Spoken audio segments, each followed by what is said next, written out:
ஆப்கி அதாலத்ல BJP leader Ravishankar Prasad மேல போடப்பட்ட குற்றச்சாட்டு என்னன்னா இவரோட அரசாங்கம் இடி சிபிஐய தப்பா உபயோகப்படுத்துறாங்கன்னு. ரவிசங்கர் சார் எல்லாரும் இததான் கேக்குறாங்க. 2 முறை மக்கள் எல்லாம் சேர்ந்து டெல்லியில முதலமைச்சரை தேர்ந்தெடுத்திருக்காங்க. 2 மாநிலங்கள்லயும் எந்த பார்ட்டி ஜெயிக்கும்னு நினைச்சிட்டு இருந்தாங்களோ தேர்தல் நேரத்துல அவங்கள ஜெயில போடுறது இடி பண்ற மிஸ்யூஸ் இல்லையா? இவங்கள அரெஸ்ட் பண்ணதுல நான் எதுவும் சொல்ல முடியாது, ஏன்னா அது ஈடியோட வேலை. நான் இப்ப நீங்க கேட்ட கேள்விக்கு பதிலா நான் ஒரு கேள்வி கேட்கிறேன். மணிஷ் சிசோதியா 1 வருஷமா ஜெயில இருக்காரா இல்லையா? என்னாச்சு அதுக்கு? ராஜ்கோட்ல யாராவது போய் தர்ணா பண்ணாங்களா என்ன? அப்புறம் சஞ்சய் சிங் 6 மாசமா ஜெயில இருக்காரு. சத்யேந்தர் ஜெயின் 2 வருஷமா ஜெயில இருக்காரா இல்லையா? வீட்ல 7 கோடி இருந்த கல்கத்தாவுடைய மந்திரி இப்ப ஜெயில இருக்காரா இல்லையா? அது போக இன்னொரு அமைச்சரும் ஜெயில இருக்காரு. சில நாட்களுக்கு முன்னாடி பிரச்சனை நடந்துச்சு, அது என்ன பிரச்சனைன்னு மறந்துட்டேன். ஷாஜகான் ஷேக்கோட எல்லா உண்மைகளும் வெளியே வந்ததா இல்லையா? சொல்லுங்க, வந்தது இல்ல? அப்ப எல்லாரும் இடி சிபிஐ தவறுகளை தான் சொல்றாங்க, அவங்க பண்ற வேலைகளை பாக்குறது இல்ல. நீதிமன்றத்துல அரவிந்த் கெஜ்ரிவால் என்ன சொல்லிருக்காருன்னா, எந்த அறிக்கையால நீங்க அவரை அரெஸ்ட் பண்ணீங்களோ அதே அறிக்கையால சாந்தினி சவுக்ல இருக்கிற ஒரு பிக் பாக்கெட்டை கூட உங்களால அரெஸ்ட் பண்ண முடியாதுன்னு சொல்லியிருக்காரு. அண்ணா ஹசாரேவோட சிஷ்யனா, நாட்டுல நேர்மையான ஒரு தலைவனா தன்னை தானே காமிச்சுக்கிட்டாரு. எல்லாரும் தனித்தனியா போயிட்டாங்க. சான்பூஷன் போயிட்டாரு, சித்தோஷ் தனியா போயிட்டாரு, கிரண் பேடிஜி தனியா போயிட்டாங்க, அனுபம் கேர் தனியா போயிட்டாரு, குமார் விஸ்வாசும் போயிட்டாரு, யோகேந்திர யாதவ் தனியா போயிட்டாரு, ஷாஜா அல்மி பிரிஞ்சுட்டாங்க, அண்ணா ஹசாரே கூட தனியா போயிட்டாரு. இப்ப அவங்களுக்கும் இவங்களுக்கும் எந்த சம்பந்தமும் இல்ல. ஒன்னா இருந்தவங்க எல்லாரும் தனித்தனியா போயிட்டாங்க. அப்படின்னா இவங்க பாலிடிக்ஸ்ல தப்பு இருந்துச்சு. போராட்டத்துல ஒன்னா சேர்ந்தவங்க தனியா பிரிஞ்சுட்டாங்க. அப்புறம் இன்னொரு விஷயம், நீங்க என்னென்ன சொன்னீங்க, இப்ப என்னதான் ஆச்சு? நான் இப்ப அவங்க முழு கதையை சொல்ல வரல.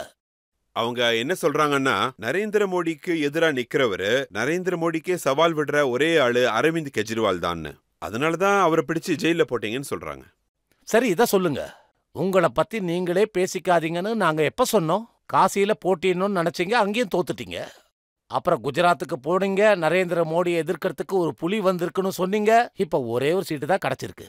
சரிதானே? டெல்லியில லோக்சபால உங்களுக்கு இடமே கிடைக்கிறது இல்ல. அசம்பிளி எலெக்ஷன்ல ஜெயிச்சிங்க, உண்மைதான். நான் என்ன சொல்ல நினைக்கிறேன்னா, இந்த மாதிரி ஆணவ அரசியல், பொய் வாக்குகள் எப்பவும் ஜெயிக்க முடியாது. இங்க இருக்கிற பப்ளிக் எல்லாருக்கும் தெரியும், எல்லாருக்கும் புரியும். அவங்கள ட்ரஸ்ட் பண்ணுங்க. ஆனா அவங்க சொல்றதும் சரிதானே. எவ்வளவோ ரைட்ஸ் நடந்துச்சு, ஆனா ₹1 கூட கிடைக்கலையே. இத அவங்க தான் சொல்றாங்க.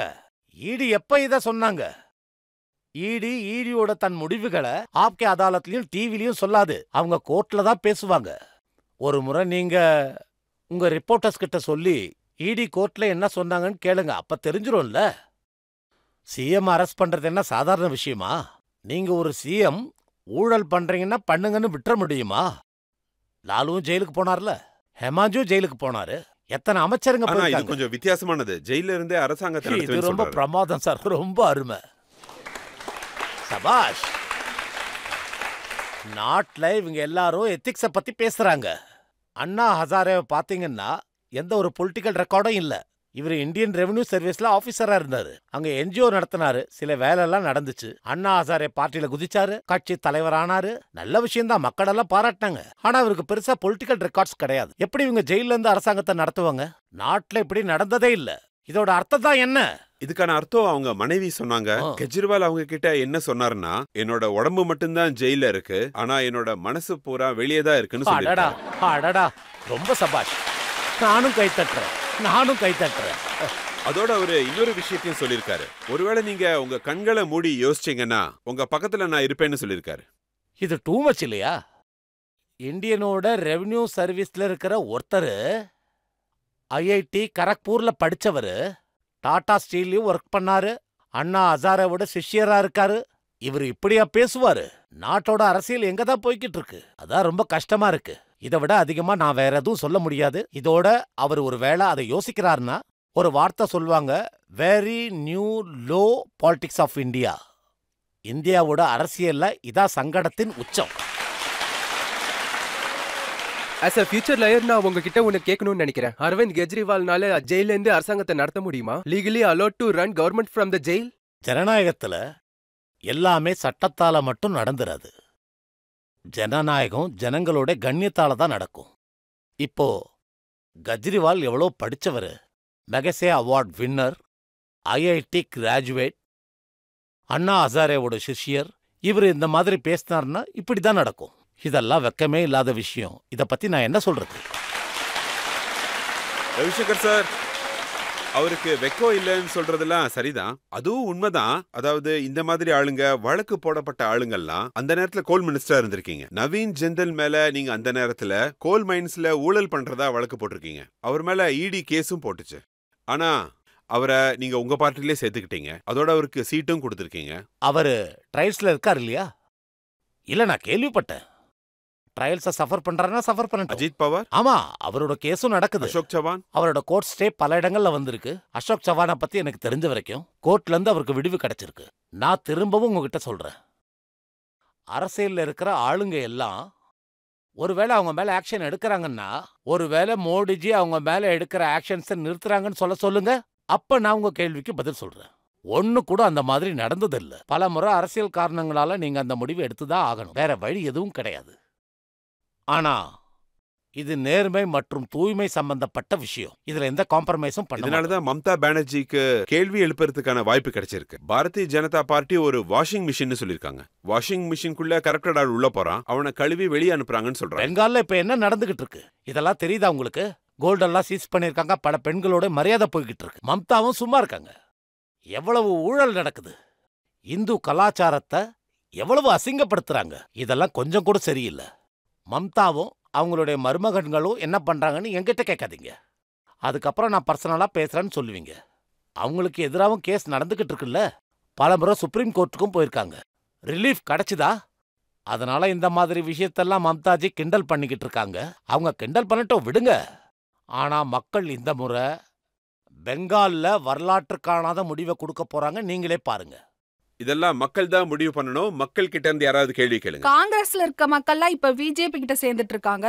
அதே ஸ்பீட்ல போனா காங்கிரஸ் முடிஞ்சிரும். நாட்டுல உங்களுக்கு ஒரு ஸ்ட்ராங்கான அப்போசிஷன் வேணும்னு தோணலையா? நீங்க ரொம்ப சரியா சொன்னீங்க. I totally agree with you. ஜனநாயகத்துக்காக ஒரு நல்ல ஆப்போசிஷன் தேவை. ஆனா ஆப்போசிஷன் நல்லபடியா இருக்கணும், பத்திரமா இருக்கணும்னா இதோட கான்ட்ராக்ட் நாங்க எப்படி எடுக்க முடியும்? அவங்களுடைய தலைவரே அவங்க பார்ட்டியை காப்பாற்ற மாட்டாங்க. அதுல நான் என்ன சொல்றதுக்கு? ராகுல் காந்தி 10 வருஷமா தோத்துக்கிட்டு இருக்காரு. ஆனா என்ன சொல்றாரு? ஐ எம் ஆல்வேஸ் ரைட்னு. இதுக்கு நாங்க என்ன சொல்றது? ராகுல் காந்தி இன்னொரு விஷயமா சொல்லியிருக்காரு. மக்கள் எங்களுக்கு ஓட் போடுறாங்க, ஆனா இவிஎம்ல அந்த ஓட்டு தாமரைக்கு போகுதுன்னு சொல்லியிருக்காரு. ராஜோட ஆத்மா இவிஎம் குள்ளதான் இருக்கு. இவிஎம் இல்லனா மோடியால ஜெயிக்க முடியாதுன்னு சொல்றாங்க. சரி, இதுக்கு பதில் சொல்லுங்க. இமாச்சல் பிரதேசத்துல அவங்க தானே ஜெயிச்சாங்க. கர்நாடகாலையும் அவங்க தானே ஜெயிச்சாங்க. இதோட அர்த்தம் என்ன? மன்மோகன் சிங் கடந்த 10 வருஷமா பிரதமரா இருந்தாரு. அகிலேஷ் யாதவ் சிஎம்ஆ இருந்தாரு, அதுவும் இவிஎம் மூலயமா தானே. மம்தாஜி 2 வருஷமா பிரதமரா இருந்தாங்க, அதுவும் இவிஎம் மூலயமா தானே. நீங்க ஜெயிச்சிங்கன்னா இவிஎம் சரி, வேற யாராவது ஜெயிச்சாங்கன்னா இவிஎம் தவறுன்னு சொல்றீங்க. இதுக்கு நான் என்ன பதில் சொல்லட்டும்? ஒரே விஷயம்தான் சொல்லுவேன். ராகுல்ஜி, இதை நான் ரொம்ப ஸ்ட்ராங்கா சொல்றேன். ராகுல்ஜி இன்னைக்கு பாலிடிக்ஸ்ல இருக்கீங்க. உங்களுடைய திறமையாலையா இருக்கீங்க. நீங்க அங்க இருக்கிறதுக்கான காரணம் நீங்க ராஜீவ் காந்தியோட மகன்றதுனால தான். இந்திரா காந்தியோட பேரன், நேருஜியோட கொல்லு பேரன், மோதிலால் நேருவோட கொல்லு பேரன். குடும்பத்தோட கலாச்சாரத்தையாவது ஞாபகம் வச்சுக்குங்க. இப்படி இருந்துகிட்டு இந்த மாதிரி பேச்சு பேசுறதெல்லாம் ரொம்ப சரியில்லை. இத நான் முதல் முறை ராகுல் காந்திக்கு ரஜத் சாரோட ப்ரோக்ராம்ல இந்த ஆலோசனையை நான் கொடுக்கறேன். ஏத்துக்கிட்டீங்கன்னா உங்களுக்கு நல்லது.